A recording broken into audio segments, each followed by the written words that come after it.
one Saturday morning.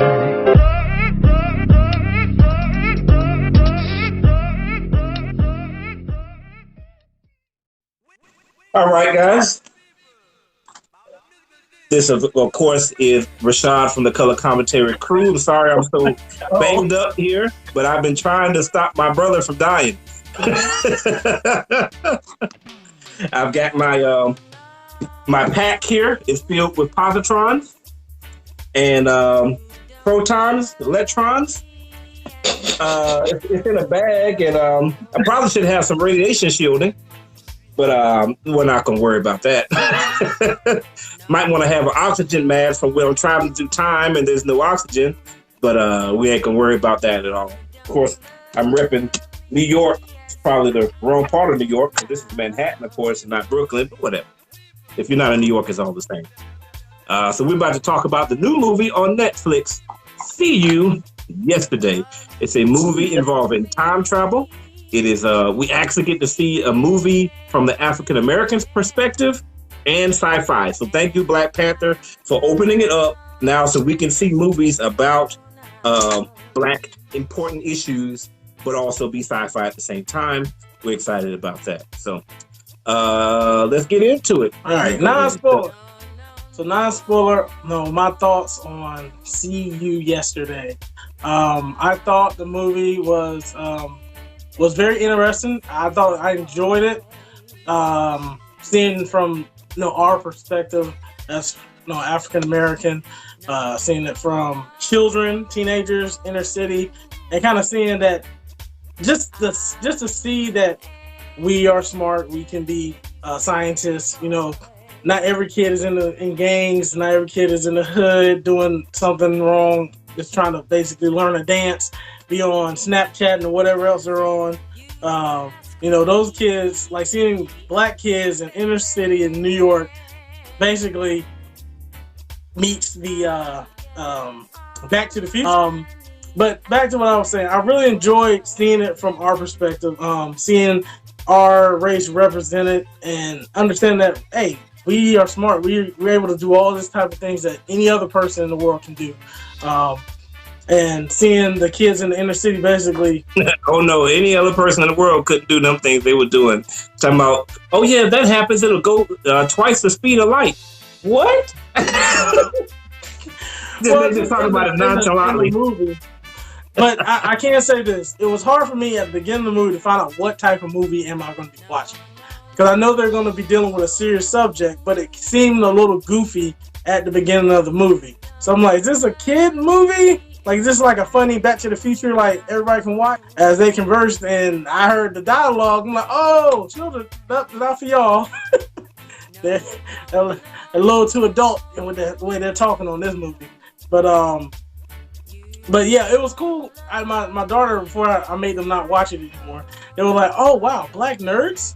They exist? I'm like, yeah, I guess they do. You're right. I never seen it on TV unless it's like Black Panther. She did. She was like, Black nerds?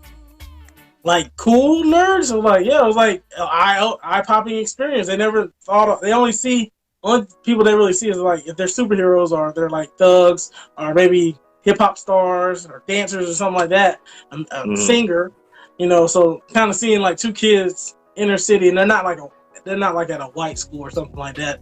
They're just at a regular school and they're really smart. That was pretty cool to see. So I like the way everything was brought together with the film. Whoever pitched it, I appreciate them. So that was some of the things I really liked about it. But like I said, the first like 20 or 30 minutes, it just was, I don't know, it's kind of taking me out of it. I was going to support it regardless, but you know how Netflix is. Like if it doesn't really look to you, I was going to support the show on Netflix. I do support Black people. Anyways, but I was definitely, kind of like getting bored. Like, what kind of movie is this? Like when they go back in time, I was like, okay, I didn't really know how to feel. But once it gets past that part and the main point of the story gets going, it's really interesting. And I really like the way it takes shape on both of the individuals that go back in time. I can't say in my opinion, I had my own feelings about the main the main character in the movie. She What's up, was. my man Clyde just jumped on checking us out What's here. up, Clyde? Oh, and then he left. CJ. But yeah, she. I mean, but I guess in a way they have to do stupid things so you can stay entertained in the show. Because what kind of movie is it if they do everything right? You know, that's not a fun movie for it. They want us to be yelling at the screen. Why don't you just do this? And yeah, Spike Lee is the man. He is the man. So, but I definitely say check it out. It's on Netflix. It's a good watch. I think you'll really enjoy it. Very different point of view, and I think it's a good watch for everybody. Yep. For the non-spoiler review, I pretty much am echoing the same thing that Chuck has just said. It is very nice to see something like that again. Representation does matter. You know, growing up like that. You know, again, I didn't really see a lot of that. Probably if I had been a young person, if this movie had come out when I was young, I probably it would have affected me even more, and I probably would have created a time machine myself. You know, but since I didn't see that, I wasn't encouraged to create a time machine. So, thanks. Time machine. Thanks, Spike Lee, for waiting so long. But I definitely enjoyed that. Let me see. It is, how shall I say? It's unfortunate that we as African Americans have to deal with some of the issues that are brought up in the movie. It's like you would like to be able to watch a movie. You know, say, oh, let me just watch a movie about kids time traveling. You know, and when they go back in time and they have to deal, the reason for them having the time travel, I mean, it's not a secret. You know, but you're like, gosh, I wish they didn't have to do this. Like, man, like, God, why do we have to deal with that? But the reality of the situation is we as African Americans in this society do have to deal with those things. So if it's uncomfortable for you to watch a movie, you prefer to watch Back to the Future where you're just dealing with a little bullying and it's not really a big deal instead of, police brutality and those type of things. Well, just think about how we as a people have to actually deal with that. Like that's real life for some of us. You know what I mean? So, hey, it's in your face. So watch it and hopefully you learn something. I thought it was an interesting movie. There were some things about it I didn't necessarily care for, and I think we'll get into that more spoiler review. Again, some of the decisions that the main character, or particularly one main character, not really her decision so much as her personality a little bit, kind of rubbed me the wrong way sometimes. But I still think that you should see it because, again, if you look at Back to the Future, you're looking at people doing stupid things. Your man, what's his name? Marty McFly. He does the same stupid stuff. I mean, he doesn't seem to have anger management problems as much, but there's so many times where all he has to do is walk away or go get in the time machine and somebody says, what, Marty, are you chicken? Mm-hmm. Nobody calls me chicken. Now he's doing something stupid. So, it's the same type of thing. But again, my spoiler review would be, check it out. Give it a chance. And I think that this will lead to other movies, to the point in the future where it's not such a big deal where, it's all black cast. Well, if that bothers you, well, hopefully if we keep doing this type of thing, it'll eventually get to a point where you don't even see that. It's like, oh, some white kids in the movie, it's black kids in the movie. They're just kids in the movie, so. Yeah. All right, so let us now get into the spoiler review. We're going to spoiler. Again, we are talking about the movie on Netflix, See You Yesterday. All right, Chuck, what you got there, sir? All right, so for this movie, like I said on the non-spoiler, I did enjoy it. But the parts I did enjoy, I just want to kind of have a little discussion on just kind of the beginning of the movie. I'm not going to the deep parts yet, but just like the first time they time travel, that almost threw me out of the movie. I was like, like just that, like Netflix, you got to make me turn this channel if you don't hurry up and get some CGI, something going on this. Yeah, if I see kids just doing this, looking like it's Reading Rainbow commercial and little lights flashing behind them like this Power Rangers, I'm about to seriously turn this on to Thor Ragnarok or something. So I'm trying to support you guys. I'm like, get to the point. So they had the CGI paper flying around and stuff, It's like all the CGI.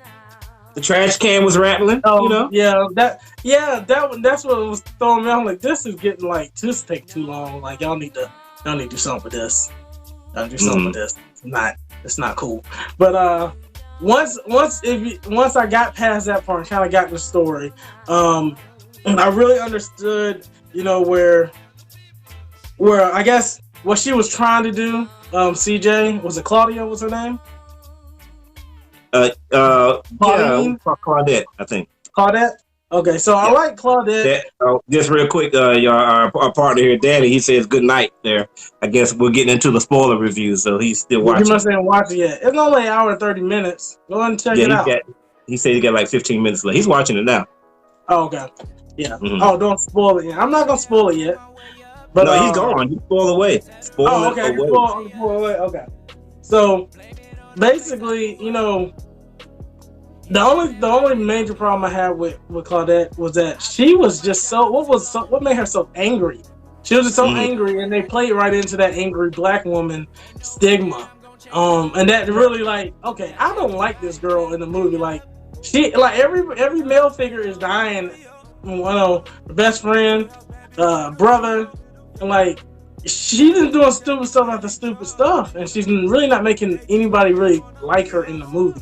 So I don't really understand why Spike went right down that road but I think it's one thing that we do need to understand, that I know that sometimes it's hard to hear, and sometimes it's hard for us to hear the truth and see the truth sometimes. But a lot of times our women are angry. They have a lot of things that they're going through, and they come off like that, especially to the black men. So kind of seeing that dialogue made us what he wanted to portray was that, hey, we need to start being nicer to each other, loving and caring and cherishing the people around you more. That might have been one of his, reasons for making the movie and making her portray this type of image in the movie.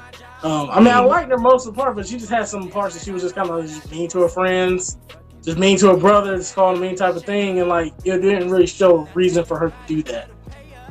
Like when her brother comes and takes up for her after she basically loses her cool with the dude, her ex-boyfriend, and all, starts fighting him because he said a smart ass comment, but it's you gotta keep it cool, right? Because if the shoe was on the other foot, we know what's happening. He going to jail. His whole life is gone. So it needs to be both sides. Don't start physically attacking people just because you're mad at them. So I think he was trying. I think the writers maybe were trying to, show us a little more restraint and showing us that if we had a time machine, we make different choices to, combat some of that. And now that I'm kind of talking about it, I respect him for doing it. So it was more like, this is how real black people interact a lot of times, and this is not necessarily the best way we interact, but this is a truthful, presentation of what. Conversation with siblings that are African American, and especially they had a father that died in the movie, so that was another thing that you had, imploding their relationship with the siblings. So, and I think that's why. I think that's the reason though she was so mad. Honestly, I think it was. I think she had never. I don't think she's ever dealt with that with her father dying. No. Okay, so. But other than that, I really enjoyed just the different circumstances that they tried to change. To go back and change the future. It was each time they would do it, something would happen. And to me, it seemed like it only happened because they didn't stick to a plan, or basically they allowed emotions to just run wild. She. Okay, maybe not this is a spoiler. She's the cause of most of this. To be honest, not the first part, like her brother dying, but when they go back, it's if she would just kind of have a cooler head on some things and let them work some stuff out and listen to him for her friend over here, because he had some knowledge. She just, run right into something. Hey, I know what to do now. Oh, that was wrong. I guess I'll just go back and try it again. And then, so she does make some bad decisions a lot in the movie, and it doesn't really give you a clear ending if she ever makes the right one. Maybe it's sometimes it's for us to just accept and, love the people that we had, and if they some tragic does happen, to be able to accept it and forgive and move past it. Not necessarily forgive, but move past it so we can live our life. Because we just hold on to stuff, it's just going to keep bringing it down. And I think that's kind of what he wanted at the end of the movie, and why he doesn't give a clear, definite answer on if it worked. Because when she went back and saw her brother after her friend died, the third time she went in, and her brother was like, "I'll see you yesterday," type of thing. Like that to me, just like, okay, regardless of what's about to happen, I love you. It's okay. I'm good. Just make sure you're okay and you can move on with life, type of thing. Right. And I don't know if she does that. It doesn't seem like she does it at the end of the movie, but it definitely is a cool story and a good cool way of seeing, I guess, time travel and science from the urban point of view. I like that. Yeah, I agree. Particularly with that last thing that you're talking about, there's some philosophical issues that are really discussed. Like one of the problems with time travel is that once you do it, and once you realize that you can go back and change the past, that's all that you'll ever do. And no movie really there's only one movie I can think of that really addresses that, and that's The Butterfly Effect. But in that movie, there's a reason why you have to keep doing that. That's because every time you go back in the past, you mess up something. You go back and change something, and now your best friend has no legs. I mean, this movie wasn't. It was kind of that, but really, when you get to the end, you realize that, like, okay, it's implied the fact, like, okay, she's very, very stubborn. Her mom, one of the most important lines in the whole movie is her mom says, "I've never met anyone more stubborn than your father until I met you." So to me, that means that she's not going to let it go. So once she saves her brother and her friend, what do you think she's going to do next? Try to save somebody else. She's going to save her dad. Yeah. Well, I don't know if she can. Well, she will have to figure out how to go back that far in time, because I think right now they can only go back like 7 days or something. Yeah. But why wouldn't she? Well, to me, time travel is a drug almost. And somewhere I've heard recently where somebody discussed that, like, it's a very good thing that we don't know how to do that. And basically, anytime that we have bad days that we're not able to undo it, then the only thing that we can do is move forward in time. Because if we could go back and change the things that happened in our past, that's all we would ever do, is go back and change our past. So that it's not really said in the movie, but I think that's implied that could happen. So leaving the movie with an open ending like that allows you to have those type of thoughts. And I think it was better than to give us the happy ending, because I think the brother had accepted the fact that he was going to die. Like by the time you get to the third one, you can tell he's off. He sacrificed himself in order to save the other young man. And plus the other young man's like, nah, I'm good. I'm not going back. I don't died. Yeah. It was like deuces. Right. I mean, I told you from the beginning not to do this. And then the thing is, like, she was like, I don't care. Like, basically what she said, I don't care. Right. You ain't my friend. You ain't your brother. Just that whole mad thing. Yeah. So with that, Chuck, I'm kind of the same way with you. I left the movie ended. I wasn't quite sure how to feel about the movie. And the main reason I didn't know how to feel about it is because I just didn't care for the main character. Like, don't get me wrong. I feel her. I understand her.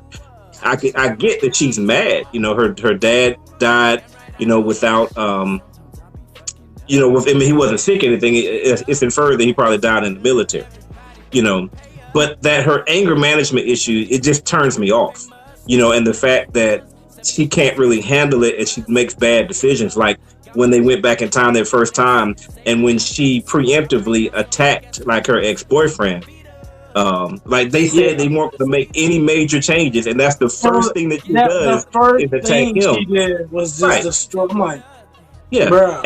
and then attack him again, and that ends up getting his arm broken. And I was kind of disappointed that there weren't any real consequences from that. Like I would have thought that because she did that would have caused a domino effect that maybe caused her brother to get shot. You know what I mean? So I wish they had kind of done it that way, but they didn't. Because I really kind of wanted her to see the consequences. Because the friend had told her, we can't do this type of stuff. We have to be very careful. I don't like how she treats her friend sometimes. It's like he's like, calm down. Don't tell me to calm down. And she scowls at him sometimes like she's ready to fight him.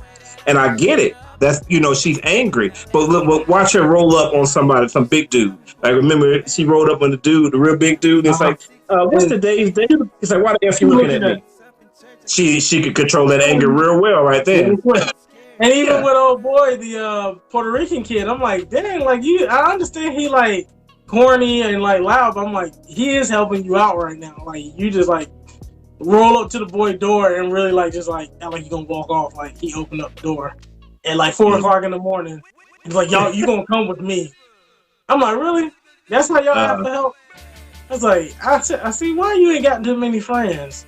I don't know. Sometimes, yeah, she did turn me off with the anger on that. Like they could have. I would have thought she would have learned by like the second time she went back in time. Like, okay, maybe I should start not holding so much and kind of forgiving people and let some stuff go instead of just attacking every problem so aggressively. Yeah. So, yeah. She doesn't. One thing that would have been good if she had that character arc, like somewhere in there, maybe traveling through past, that she had, maybe one time she did it and she got really upset and that caused something to go wrong. So she went back in time and she's like, okay, let me chill and let me be patient and let me not go off, just like her brother was telling her at the beginning. So she could, you could see that development in her. I didn't really see that development in her. You just saw her. She funneled that anger into not giving up on her brother, which was good, but again, the movie, I think it's a good movie, but just that anger a little bit, it kind of turns you off a little bit from the character. But outside of that, it's good. I really like the friend. I think he was amazing. I love how he died like twice. Like when he was dying on the ground, it was good. And then when he was like, what the? And it was like, oh, God. That was nice. Like, I haven't seen that, and I don't think I've seen it. Most of the time, he's making him like disappear. But no, he actually died. I was like, oh, wow. That was. He said, Tori just wanted to end it. He said, I'm mad. That's perfect reaction. I think that was exactly my thing. I'm like, are you serious? Are you serious? And I'm like streaming through the credits, like, okay, I know there's something at the end of this. I felt like Infinity War almost. I'm like, are you kidding me? Are you kidding me? That's how you feel out there in that movie. I feel you, Mark. I feel you. And I like the friend's acting when he found out about the fact that he died. He's like, what? I just died. Like he was serious. Like he had been funny to that point, but he was like, nah, no. No more. Turn on this. But I still recommend it. I think it's a good movie. Chuck, last closing thoughts on this movie, sir? Yeah, I definitely recommend it. Definitely check it out. There's not too many movies that you see that are portrayed like this one is portrayed. So if you like sci-fi, like Back to the Future, like you said earlier on the other non-spoiler, Michael J. Fox doesn't make an appearance, so it's kind of cool. Kind of like passes the torch a little bit. I had thought about it like that. Of time travel, and then seeing it from a young lady of color, natural hair, black. She's a black girl, and a guy. Well, he was Jamaican, correct? Part Jamaican. Yeah. His family was Jamaican. But I like how it just has all different types of people in it. They had his friend was Puerto Rican, and they were smart. Dude can make like a mad. What kind of board was he making? Circuit board? Circuit board. Yeah, it's kind of cool seeing the nerd side of the urban community. Was cool. Definitely check it out. Good watch. Yeah. It might make you mad at the end, though. Just be prepared. Be prepared. Let's see here. Shout out to Anthony Piper. Saw his comic featured in the film and on her shirt. All right, Anthony Piper. Shout out to you, sir. And this is Danny J. Quick, talking here. He just watched it. And also, Stephanie said the same thing. The brother and the best friend did well. Yeah, I liked it. Though. So, yeah, Stephanie is, of course, Danny's sister there. Movie star. Got a premiere for his movie coming up on June 1st. Make sure you. I said sister. Yes. That's his daughter. And the name of the movie is Big Little Sister. So make sure you guys check that out. I'm confused because you know it's Big Little Sister. Maybe it's not his daughter anymore. Maybe they're sisters. I don't know. You got to watch the movie to see what happens. Anyway, if you like what we did, leave a like. Make sure you leave a comment so you can understand what Danny's movie's about. And as usual, you got to subscribe. This is Color Commentary. Well, we'll see you yesterday. Peace. Saturday morning.